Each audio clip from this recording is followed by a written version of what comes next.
રાધે રાધે મિત્રો, આજે આપણે વાત કરીશું ઠાકુરજીના એક ભક્ત થઈ ગયા ગોવિંદદાસજી. આમાં ઠાકુરજીની બે લીલાઓ એક સાથે આવશે. તો શરૂ કરીએ પ્રસંગ.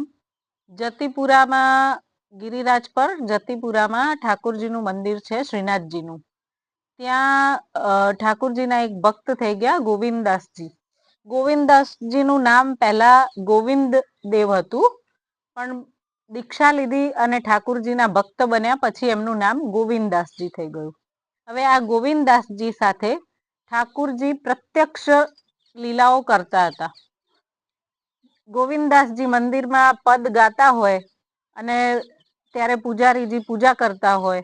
હવે જ્યારે પૂજારીજી પૂજા કરતા હોય, ઠાકોરજીનો શણગાર કરતા હોય, એ ટાઈમે કઈ વસ્તુ સાઈડમાં પડી હોય, પૂજારી લેવા જાય એટલામાં ઠાકોરજી પેલી જે મોતીની માળા પહેરાઈ હોય એમાંથી મોતી લઈ અને ગોવિંદદાસને એ ટાંકીને મારતા.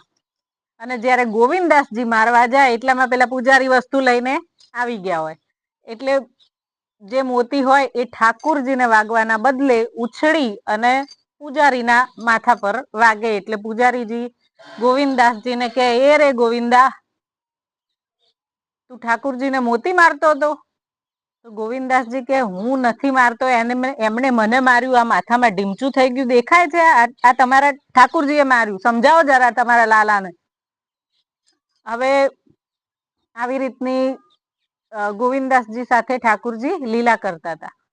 પછી બપોરે જ્યારે સુવાનો સમય થઈ જાય, બપોરે દરવાજા મંદિરના બંધ થઈ ગયા હોય દ્વાર, ત્યારે ઠાકુરજી મંદિરમાંથી બહાર નીકળી અને ગોવિંદદાસજી જોડે રમવા જતા રહેતા હોય. ગોવિંદદાસજીને એકવાર એવું બન્યું, ગોવિંદદાસજીને કીધું, મંદિરમાંથી બહાર આવી ગયા બપોરે અને ગોવિંદદાસજીને કીધું, ગોવિંદદાસજી તો નહોતા કહેતા, એ તો ગોવિંદા કહેતા હતા. ગોવિંદા, ચાલ ઘોડો બની જા, આજ હું તારા ઉપર બેસીશ, તું ઘોડો બની જા અને તું મને બધે ફેરવજે, હું તારા ઉપર ફરીશ.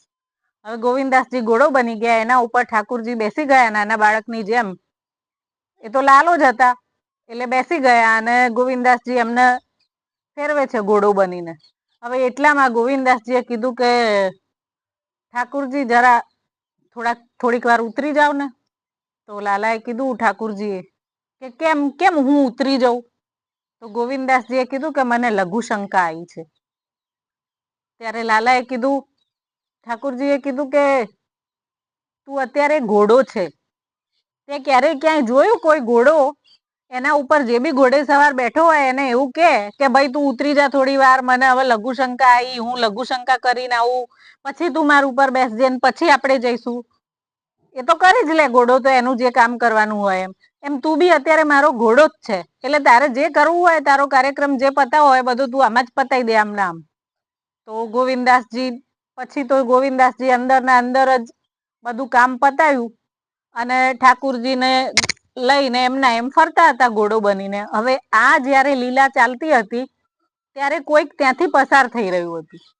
તો એ જે કોઈ પસાર થઈ રહ્યું હતું વ્યક્તિ, એને પેલા ગોવિંદદાસને જોયા પણ એને ઠાકુરજી દેખાયા નહીં, કારણ કે ઠાકુરજી બધાને તો દેખાતા નતા, એ તો ગોવિંદદાસજી જોડે પ્રત્યક્ષ આવતા હતા. તો ઠાકુરજી ગોવિંદદાસજી ના ઉપર આ રીતે ઘોડો રમતા હતા અને પેલા વ્યક્તિએ જોયું તો એમને ગોવિંદદાસજી દેખાયા, જે બધો પ્રોગ્રામ એમનો ચાલતો હતો કપડામાં, પણ ઠાકુરજી દેખાયા નહીં. એટલે એ વ્યક્તિએ જઈને પેલા પૂજારીજીને કીધું કે તમે આ ગોવિંદદાસજીને તમે આટલી બધી છૂટ આપી રાખી છે મંદિરમાં, અને એ તો આજે આવી રીતે ગાંડાની જેમ ઘોડો બનીને આમ ચાલે જતો તો 4 પગે ને અંદર બધું પ્રોગ્રામ ચાલુ હતો, અને કે આપણા શાસ્ત્રોમાં તો એવું કીધું છે કે ઊભા પણ લઘુ શંકા ના કરાય, અને આ તો કપડામાં એવો ને એવો ગંધાતો ફરે જતો હતો. હવે જયારે ગોવિંદદાસજી મંદિરમાં આવ્યો એટલે પૂજારીજી તો આમ એ ગુસ્સામાં બેઠા હતા. ગોવિંદદાસજીએ પ્રણામ કર્યા તો પૂજારીજી કઈ આમ બોલ્યા નહીં. તો ગોવિંદદાસજીએ કીધું કે શું થયું ભગવાન, તમે મારાથી નારાજ છો ગુરુજી? તો ગુરુજીએ કીધું, આજકાલ તમે જરા બહુ વધારે પડતા એ થઈ ગયા છો, બહુ વધારે પડતા તમે એ થઈ ગયા છો, પોતાની જાતને બહુ વધારે જ કંઈક માનવા લાગ્યા છો, કે તમે કઈ બી વસ્તુ કરો કશું પૂછવા કરવાનું નહીં, ને આવું તો શોભતું હશે તમે આવું કરો? એટલે એટલે ગોવિંદદાસજીએ કીધું કે હવે તમે કહી દીધું હોય તો હું કંઈક કહું. તો ગુરુજી ગુસ્સામાં ને ગુસ્સામાં કીધું હા બોલો. ત્યારે ગોવિંદદાસજીએ કીધું તમે મને જે આ બધું કીધું તમે સાંભળો, તમારો લાલો છે ને એને એવું આજે મને કીધું કે આપણે ઘોડો ઘોડો રમીએ, તું ઘોડો બન ને હું તારા પર બેસું, તું મને ઘોડો બનીને બધે ફેરવ. હવે એટલામાં મેં કીધું કે મને લઘુ શંકા આવી તો એને કીધું કે તું મારો ઘોડો છે ને હું તારો ઘોડે સવાર છું. તે ક્યાંય જોયું કોઈ ઘોડો આવી રીતે લઘુશંકા કરવા માટે ઉપરવાળા માણસને જે એનો સવારી કરતું હોય એને પૂછે કે હું લઘુશંકા કરવા જાઉં? એ તો અંદર જ કરે. તો ભાઈ મારા જોડે તો ઓપ્શન જ નતો. પછી એમને આજ્ઞા કરી તો મારે તો કરવું જ પડે. એટલે કે હું તો એમની આજ્ઞાથી જ કરતો હતો, બાકી હું એવું કરું ખરો? પછી પૂજારીજીએ બધાને જાહેર કરી દીધું કે હવે ગોવિંદદાસજી કંઈ પણ કરે તો કોઈએ એને કશું કહેવાનું નહીં, કેમ કે જે કંઈ પણ કરે છે એ ઠાકુરજીની આજ્ઞાથી જ કરે છે.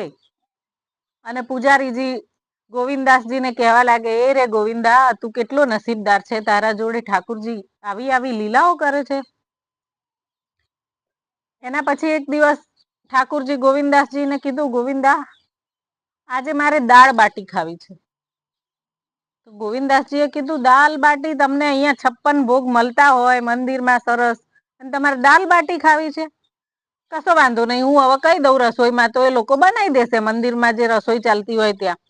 તો ઠાકુરજીએ કીધું, ના મારે મંદિરની રસોઈમાં નથી ખાવું, હું તો તારા ઘેર તારી ઝૂંપડીમાં ખાવા આવીશ. ગોવિંદદાસજીએ કીધું, અહીંયા પેલા શુદ્ધ બધું હોય, તમારા વાસણો શુદ્ધ હોય, બધું ચૂલો ચકારી બધું શુદ્ધ હોય, પાણી બી જમનાજીનું આવે છે બહુ અપરસથી. જે અહીંયાના જે રસોઈયા મહારાજ છે એ મોઢા ઉપર કપડું બાંધી અને એકદમ ચોખ્ખાઈથી બધું જમવાનું બનાવે છે, અને એ મૂકીને તમે ત્યાં મારી કરમખંડીમાં મારી ઝૂંપડીમાં આવશો? એટલે કે હા, હું તારી ઝૂંપડીમાં આવીશ. તો હું સાંજે તારી ઝૂંપડીમાં આવીશ, તું ત્યાં જમવાનું બનાવી રાખજે. તો ગોવિંદદાસજીને એવું કીધું એટલે ગોવિંદદાસજી તો ફટાફટ ઉપડી ગયા, કોઈને ખબર ના પડે એમ, દાળ બાટીની તૈયારી કરવા માટે. અને ઠાકુરજી બી સમય થયો એટલે નીકળી ગયા. હવે આમાં ઠાકુરજીને 2 લીલા કરવાની હતી. આના સાથે ગોવિંદદાસજીને ત્યાં તો જવાનું જ હતું, પણ એના જોડે એક બીજી પણ લીલા કરવાની હતી. એ મંદિરની બહાર એક વાળવા વાળો હતો. એ વાળવા વાળા એક છોકરો હતો. એને બી ઠાકુરજીને જોવાની બહુ જ ઈચ્છા હતી, પણ એ છોકરો વાળવા વાળો હતો એટલે એને કોઈ મંદિરમાં જવા દેતું નહોતું.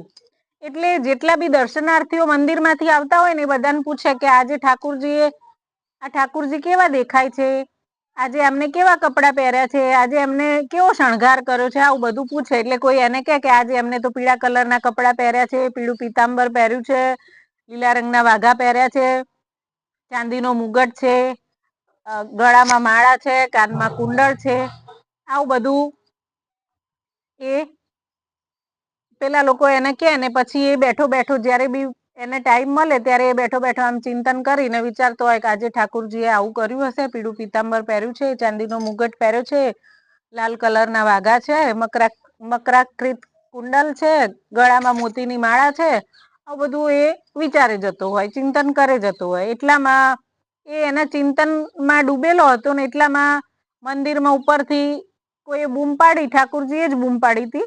એ જે કોઈ હતા એ ઠાકુરજી જ હતા ને એમને બૂમ પાડી, અરે અરે કોઈ આવો, મારા પગમાં કાંટો વાગી ગયો, આ મારા પગમાં કાંટો વાગી ગયો, મને બહુ દુખે છે, કોઈ આવો, અરે અરે જલ્દી આવો. એટલે પેલો ચિંતનમાં હતો ને એને સાંભળ્યું એટલે તરત આમ ઝબકી ગયો અને એને જોયું તો ઉપર કોઈ બૂમ પાડી રહ્યું હતું આવી રીતે. તો એને જોયું એટલે ઠાકુરજીએ કીધું, જોઈ શું રહ્યો છે ભાઈ, તું અહીંયા આય, મને કાંટો વાગ્યો, આ કાંટો કાઢ, મને દુખે છે. પેલો થોડી વાર તો જોઈ રહ્યો કે આટલા બધા માણસો હું જોઉં છું, પણ આવા માણસને ક્યાંય, આવા પુરુષને જોયો નથી. પણ એને જે વર્ણન સાંભળ્યું હતું અને એ જે ચિંતન કરતો હતો એ બરાબર મેચ થતું હતું. એટલે એને એવું લાગ્યું કે આ ઠાકુરજી જ છે. તો એને કીધું કે હું તો ત્યાં નહીં આવી શકું, તમારે ધીરે ધીરે અહીં આવવું પડશે. ઠાકુરજી લંગડી લેતા લેતા ચાલતા હતા, એને જોયું હતું. તો પછી એને કીધું તમારે અહીં આવવું પડશે. તો ઠાકુરજીએ કીધું, હું પગમાં વાગ્યું છે, હું ત્યાં કેવી રીતે આવતું અહીંયા? પેલો કે હું ત્યાં આવીશ તો મને પેલા પૂજારીજી બોલશે, હું ત્યાં નહીં આવી શકું. ઠાકુરજીએ કીધું આવતો રે તું તાર, તને કોઈ નહીં બોલે. અહીંયા આ પૂજારીજી તને બોલશે નહીં, એ તો પૂજારીજી એવું કઈ ના બોલે, હું તો બધાને મળું જ છું, મને એવું કઈ છે જ નહીં. એમ કરીને ઠાકુરજી એને ઉપર બોલાયો અને એ જેમ જેમ ઠાકુરજીના સમીપ જતો જાય છે એમ એમ એની આંખોમાંથી અશ્રુઓ વહેવા લાગ્યા, આંસુ આવવા માંડ્યા. કારણ કે ઠાકોરજીના નજીક જઈ રહ્યો હતો ને જેવો એકદમ નજીક પહોંચી ગયો ઠાકોરજીના, એ તો જોઈને આમ સ્તબ્ધ થઈ ગયો. ઠાકોરજીએ કીધું, જોઈ શું રહ્યો છે? આ પગમાંથી કાંટો કાઢ, વાગ્યું છે અહીંયા. એટલે એના નખથી ખેંચીને ઠાકોરજીના આમ ચરણ કમળ, એકદમ કોમળ કોમળ ચરણો એના હાથમાં લઈ અને કાંટો ખેંચીને કાઢતો હતો ને વિચારતો હતો કે આટલા કોમળ ચરણ જેના માટે લક્ષ્મીજી બી લલાયિત હોય કે એમનો સ્પર્શ આપણને થાય, અને આને સામેથી ઠાકોરજીએ એમના ચરણ એના હાથમાં આપી દીધા કે લે ભાઈ તું કાંટો કાઢ. પેલો કાંટો ખેંચી ખેંચીને કાઢે છે નખ વડે, હાથ વડે, પણ નથી નીકળતો. ઠાકોરજીએ કીધું આવી રીતે નહીં નીકળે, તું છે ને તારા મોઢામાં લે, બે દાંત મોઢા જોડે પગ લઈ જા અને બે દાંતથી ખેંચીને કાંટો કાઢ. આહા, કેટલો નસીબદાર કે ઠાકોરજી પગ આખો એના મોઢા જોડે લઈ ગયા અને પેલા એ મોઢાથી ખેંચી દાંતથી અને ટાંકો પેલો કાંટો હતો એ કાઢી લીધો. પછી ઠાકોરજીએ કીધું કે ચાલ હવે મને લઈ જા, મારે તો અત્યારે જવાનું છે પેલા એમના ત્યાં ગોવિંદાસના ત્યાં એમને બનાવી છે ગોવિંદાએ દાળ બાટી, તો મારે ત્યાં જમવા જવાનું છે. તો પેલો કે હું તમને કેવી રીતે લઈ જઉં? કે તું તાર મને લઈ જા, મને પગે વાગ્યું છે, મારથી ચલાશે નહીં, તું લઈ જા. એમ કરીને ઠાકોરજી એના ખભા ઉપર બેસી ગયા. અહીંયા ખભે બે પગ લટકાઈને માથું પકડીને બેસી ગયા, જેમ આપણું નાનું બાળક કેવી રીતે ખભે બેસી જાય એવી રીતે ઠાકોરજી પણ બેસી ગયા. અને પછી પેલો લઈ ગયો એમને ઠાકોરજીને ત્યાં ગોવિંદાસજીને ત્યાં. હવે નજીક પહોંચ્યા એટલે પેલા વાળવા વાળા છોકરાએ એવું કીધું કે હવે અહીંયાથી તમે એકલા જાઓ, અહીંયા આવી ગયું એનું ઘર અને હું અહીંયા ઊભો રહું છું. ઠાકોરજીએ કીધું તું અહીંયા જ ઊભો રહેજે, હો હું તારા માટે દાળ બાટી લેતો આવીશ. હવે ઠાકોરજી ગોવિંદાસજીના ત્યાં પહોંચી ગયા. ગોવિંદાસજી દાળ બાટી બનાવતા જાય ને પરોસતા જાય. હવે ઠાકોરજી એટલી ઉતાવળ કરવા માંડ્યા. ઠાકોરજીએ કીધું કે એક એક દાળ બાટી ના આપીશ, મને થોડી વધારે આપ, લાય હજી બીજી લાય. અને એક ખાય અને બીજી બાજુમાં પોકેટમાં ભરતા જાય. એક ખાય ને બીજી પાછી એમના ખિસ્સામાં મૂકતા જાય. એમ કરી અને ઠાકોરજી ઘણી બધી દાળ બાટી ખાધી. ઘડી ઘડી માગે જાય, એ ગોવિંદા લાય, કેટલી વાર બીજી લાવ, કેટલી વાર બીજી આપ, કેટલી વાર. ગોવિંદાસજીએ કીધું, ઠાકોરજી મને એવું લાગતું હતું કે તમારો ખોરાક વધારે હશે, પણ આટલો બધો વધારે એ તો મને નથી ખબર. ઠાકોરજીએ કીધું કેમ આવું કીધું? તો કે તમે 56 બાટી ખાઈ ગયા, 56. ઠાકોરજીએ કીધું જો તને એવું લાગતું હોય હું વધારે ખાઈ ગયો તો હું જતો રહું. ગોવિંદાસજીએ કીધું ના ના, તમે તાર જમો શાંતિથી, કઈ વાંધો નહીં.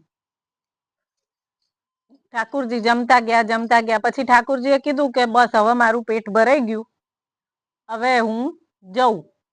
અને ઠાકોરજી જમી અને ઊભા થયા એટલે ગોવિંદાસજીએ જોયું તો બંને બાજુ જે ભરી હતી પેલી બાટી, એના લીધે આ બંને બાજુ આમ ટેકરો થઈ ગયેલો ફૂલીને. તો ગોવિંદાસજીએ કીધું કે ચાલું તમે બાટી ખાધી એ તો બરોબર, પણ તમે એટલી વારમાં એટલા બધા જાડાઈ થઈ ગયા.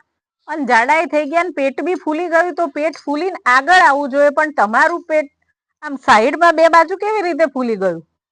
તો ઠાકોરજીએ કીધું કે કઈ નથી, એ તો થઈ ગયું. ગોવિંદાસજીએ કીધું કે ના, એવું તો ના જ ચાલે, હું જોઈશ તો ખરો જ. તો ગોવિંદાસજી જે જોવા ગયા તો બંને બાજુ જે પેલી બાટી ભરી હતી એ બધી બહાર આવી ગઈ. ગોવિંદાસજીએ કીધું આ બાટી તમે કોના માટે લઈ જાઓ છો? મારા સિવાય બીજો કોઈ તમારો સખો છે? તમે બીજો કોઈ મિત્ર બનાવી લીધો છે, એના માટે લઈ જાઓ છો? ગોવિંદાસજી આમ બહાર જઈને જોયું તો ઝાડ પાછળ પેલો વાળવા વાળો છોકરો બેઠો હતો. એટલે ગોવિંદાસજીએ કીધું અચ્છા, તો તમે આને તમારો મિત્ર બનાવ્યો છે અને આના માટે લઈ જાઓ છો? ઠાકોરજીએ કીધું બિચારો મને બહુ જ પ્રેમ કરે છે અને ભૂખ્યો છે, તો એને આપું. ગોવિંદાસજીના મનમાં તો એવું થઈ ગયું થોડી વાર માટે કે આ ઠાકોરજી કેટલા દયાળુ, આના ઉપર બી એમને દયા કરી એમ. પણ બતાવતા નથી ઠાકોરજીને આવું કે મારા મનમાં આવો ભાવ આવ્યો. એમણે ઠાકોરજીને કીધું હવે હું તમને આવી રીતે તો મંદિરમાં નહીં જવા દઉં. હવે તમારે નાહવું પડશે, પવિત્ર થવું પડશે. તમે બધાના માટે કેટલા બધા મંદિર માટે નિયમો બનાવી દીધા, બધાના માટે નિયમો બનાવી દીધા. 4 વેદ લખાવ્યા, આટલા શાસ્ત્રો લખાવ્યા, એમાં કેટલા કેટલા નિયમો લખ્યા પવિત્રતાના. અને તમે પોતે શું કરો છો? તમે આના ખભા ઉપર બેસીને આયા અહીંયા, આના ખભા ઉપર બેસીને ફરો છો. ઠાકુરજીએ કીધું જો ભાઈ તું કોઈને કહેતો નહીં, અને તું અત્યારે હવે પતી ગયું, હવે આપણે મંદિર જઈએ.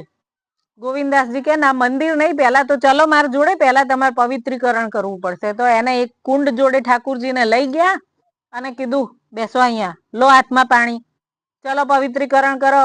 ઓમ અપવિત્ર પવિત્રો વા કરીને શ્લોક બોલ્યા, પવિત્રીકરણ કરાયું. થોડું આમથી આમ વાતો ચીતો કરતા કરતા ઠાકોરજીના પાછળ પહોંચી ગયા ગોવિંદાસજી, અને એ ઠાકોરજીને કુંડમાં માર્યો ધક્કો, ઠાકોરજીને નવડાવી દીધા. તો મિત્રો આ રીતે ઠાકોરજી ગોવિંદાસજી જોડે પ્રત્યક્ષ લીલાઓ કરતા હતા. અને આ પ્રસંગમાં તો આપણે ઠાકોરજીની 2 લીલાઓ જોઈ. જો સાચી નિષ્ઠા હોય તો તમારા જોડે પણ ઠાકોરજી આવશે. રાધે રાધે.